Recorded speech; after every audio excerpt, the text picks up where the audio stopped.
স্ত্রী কখনো প্রিয় নারী হতে পারে না, কারণ স্ত্রীর অনেক ভুল। বেশিরভাগ লোককেই যদি প্রশ্ন করা হয় আপনার জীবনের সবচেয়ে প্রিয় নারী কে, স্বভাবতই অনেকেই উত্তর দেন মা। কেউ বলেন মেয়ে, কেউ বলেন বোন, কেউ বা বলেন নানি, কারণ সে তাকে কোলে পিঠে করে মানুষ করেছে। এমন অনেকগুলো সম্পর্কের কথাই উঠে আসে, খুব অবাক লাগে। একজন মানুষও উত্তর দেন না তার বউ তার সবচেয়ে প্রিয় নারী।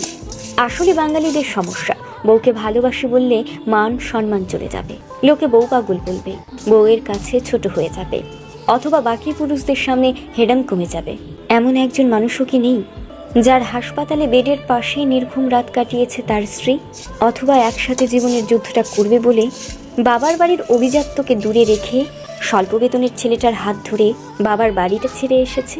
শ্বশুরবাড়ির ঝাল তরকারি ভাত খেতে না পেরেও ফোনে বাবার বাড়িতে জানিয়েছে অনেক ভালো আছে, নাকি নিজের বিছানা, মায়ের রান্না, জন্মের পরের বাড়িটা সব ফেলে আসা অনেক সহজ, যার কারণে বউ কখনো প্রিয় নারী হবার যোগ্যতা রাখে না।